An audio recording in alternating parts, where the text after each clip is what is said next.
Welcome to The Air is Free, the podcast that helps you stop gripping what you can't control and start embracing what you can. Join Frida Karsberg and me, Sue Willoughby, as we dive into real conversations about resilience, personal freedom, and finding your center in a chaotic world. Inspired by the Swedish expression "Luften är fri," which means the air is free, this show is about letting go, trusting the process, and remembering that some things in life were meant to be free and limitless. So take a deep breath, let go of what's weighing you down, and let's get into it. Hey, welcome to another episode. It's kind of like a mini episode. It's like an intro episode now that we've done 5 episodes. So people have been asking us, hey, how did you guys get together? And how did you end up creating this podcast called The Air is Free? Or, Frida, what's the Swedish version? It's luften är fri. Yes, you say it so beautifully. Thank you. Well, so we want to just kind of tell you like how we ended up connecting. And it was, from my perspective, kind of like, how did you guys meet? It's one of those stories where we each have our own side to the story. But it should fairly well match up. I am an Equus coach, a certified Equus coach, and I wanted to continue my training as Equus coach and do master facilitation, which enables you to manage group coaching with the horses. And so it's just another level of training that we have. So I signed up for that, and it was like our first online class. And I think I may have known, I don't know if I knew anybody else in that when they weren't from my cohort. And Frida was there.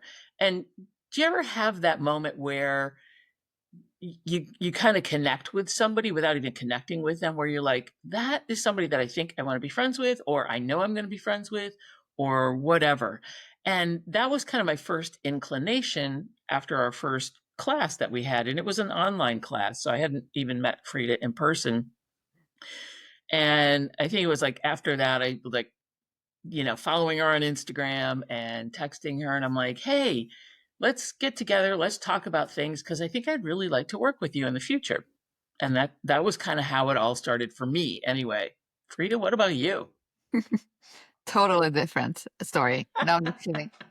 No, but it's true. It's true. I remember that well because I kind of because we did a Zoom online class, and it's kind of like I singled you out. When we were having the class, I'm like, hey, she looks really cool. I want to get to know her better. But I also want to tell you about when we had our first on-site. That was like when we really clicked. An on-site is like when we meet and actually work together with the horses and the other students, right?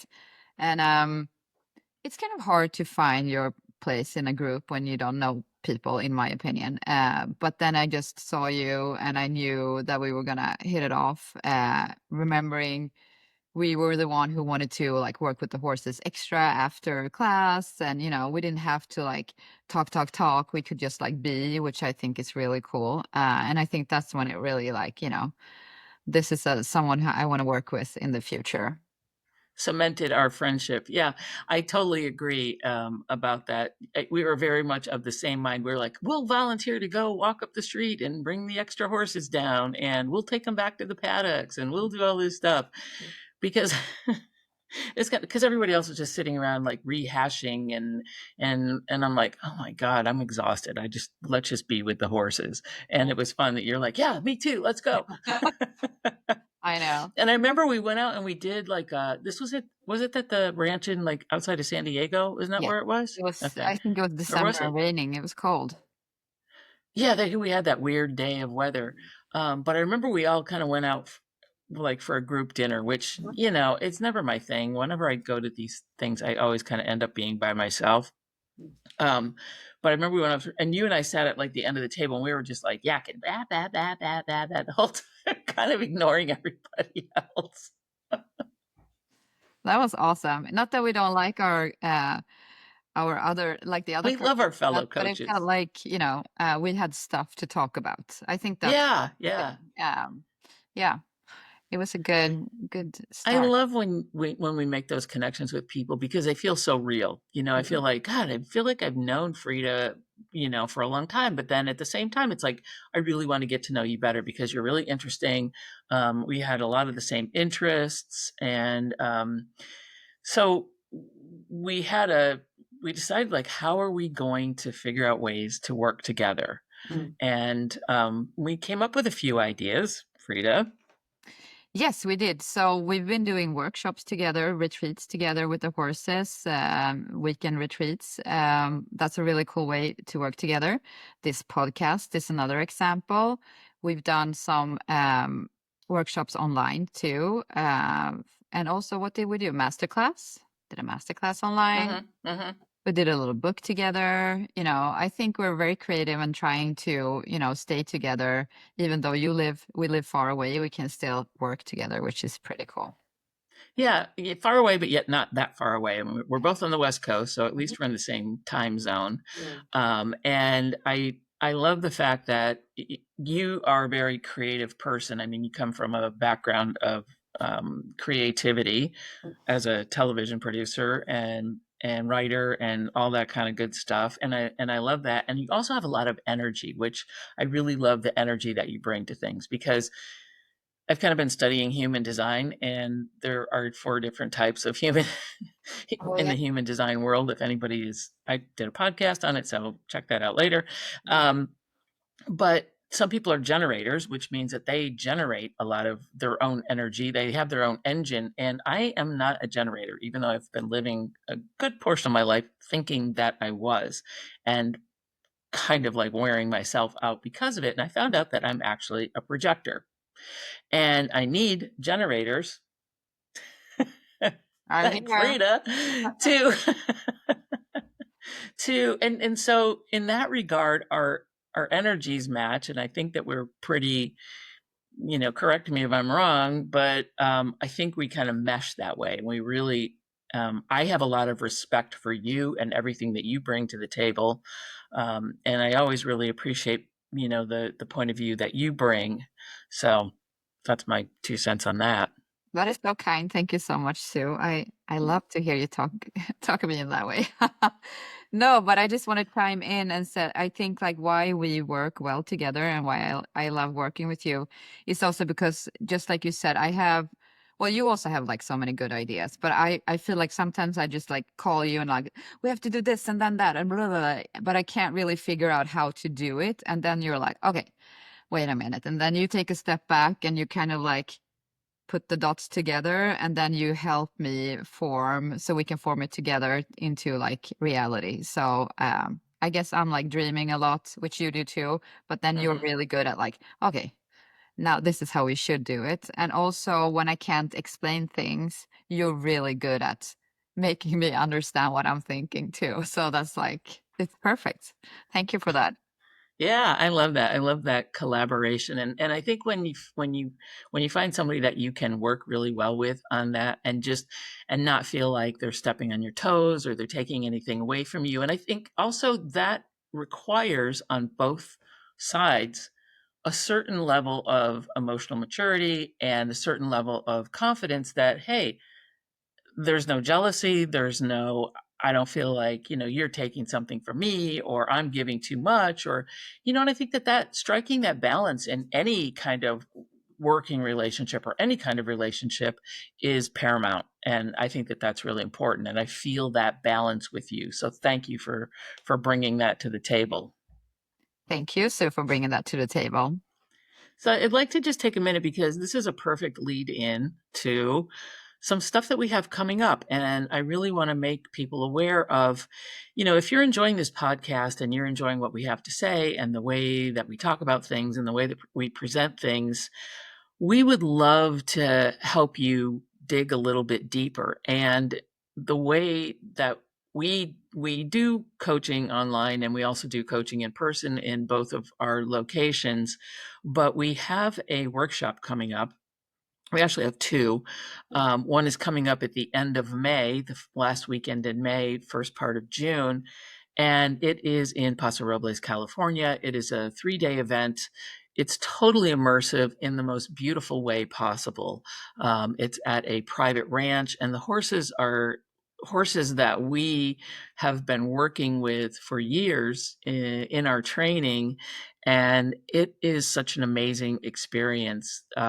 We would love to just share that with you, and I'll put a link, as I always do, in the show notes for this episode in particular. But if you want to know more about that, please reach out. You can reach us on Instagram or DM us or whatever. But Frida, tell me a little bit more about why this is such a special retreat, or why our retreats and just tend to be really special. Tell me about, from your perspective, what your experience is. Oh wow, where do I even start? No, but I think what we're really good at doing is creating this safe space for our clients. So it feels like when we're there, we're in the present moment, we're working together, but we're also working individually, and everyone feels comfortable sharing and also experiencing what they're experiencing. So I think that's like that never, for me in my everyday life, it's hard to let go of, boundaries or control or whatever, because we have to, keep ourselves in the square. But once we're at the retreat, it's kind of like you just sigh it out and like, okay, now I'm going to start working with myself together with this group of people. That was a very long answer, but it's honestly what I feel like that's what we do. I also feel like we let people have their time with the horses, even though you have never been close to a horse before. We let you experience and explore together with the horses, which is what you need to do to be able to dig deeper and learn things about yourself. What would you say, Sue? What is the best thing about our retreats? I think there's so many amazing things. Part of it is just being out in nature. You're unencumbered by any connections that you have to the real world. Your phone is off. You are present. You have no choice but to be present, because you're usually in a space with a large animal. And there's no hiding. But I think the beautiful thing is, aside from the individual connection of people and horses, is what you mentioned too, is the connection with each other. We keep the groups small intentionally, so that there is the ability to connect with each other, and really everybody has something that they're going to see in someone else. They're going to be like, oh my God, that I'm going through that same thing, or a piece of that, that aha moment that you just had in the arena with the horse really resonates with me. So it's a it's an immersive and shared experience, and I think it's beautiful. The other thing I think is funny is that sometimes people will come and they don't want to come alone, so they'll bring a friend with them. Yeah. Oftentimes the friend or the person that they're bringing with them is a little skeptical, or a little like, well, I'm just along for the ride. And I find that those are the people that have the biggest transformation, are the people that came in like with the sort of like closed down a little bit, and like, this is some kind of weird shit, but I'm here anyway. And and then by the end, it's just like Yeah. they just open up. It's amazing. Yeah. I love that. That's my favorite thing to watch when that happens. I'm like, Right? yes, Right? finally. Yeah. Yeah. And But we I don't, just love being outside. Go ahead, Frida. no, Sorry. I also want to say, like, we don't force anything on a person. Like, if you don't want to do anything, it's like, it's up to you. What we do is just like presenting, this is what you can do if you want to. Feel free to do it your way. There's not really any rules either. We just want people to go their own path on this journey. And we are there to just help with some guidance. Yeah. Yeah. That's why we're called facilitators. Yes. But it's a really fun experience. And we have lunch at the ranch, and usually the weather's pretty nice, so we're usually pretty lucky about that. But it's in a beautiful setting, it's peaceful, and it's if you haven't done the world is a little crazy right now, let's face it. And I think we all need to reground and be present for ourselves, for the people around us, for our community, whoever is in your community and is part of your tribe. We need each other right now. And the only way that we can be good for each other is to be good for ourselves. So I think it's really important that do something good for yourself. So please join us. We would love, we have right now we're still doing some early bird pricing, and we also have a $200 discount. So reach out. We're happy to share that with you. We'd love for you to invest in yourselves and be part of this experience. Anything you'd like to add, Frida? No, that was perfect, as always. All right. Well, that was just sort of a little intro and getting to know us a little bit better. And we hope you'll join us at the retreat. And we hope you join us weekly for our awesome content that we're creating and giving you some actual takeaways from whatever our topic is of the week. So thanks for joining us. We really appreciate you. Please subscribe to the podcast, share it with a friend, and give us a 5-star rating. Thank you so much for joining us. See you next week. Bye. That's it for today's episode of The Air is Free. I hope this conversation gave you something to think about, something to let go of, and maybe even a little more space to breathe. If you enjoyed this episode, do me a favor. Hit the subscribe button, rate and review the podcast, because it helps more people find us and join in the conversation. And if something resonated with you, share it on social media and be sure to tag us. We'd love to hear your thoughts. You can follow us on Instagram, hit us up on our websites. Just come, say hi, send us a message, or let us know what topics you'd love to hear more about. Until next time, take a deep breath, let go of what you can't control, and remember, Luften er free.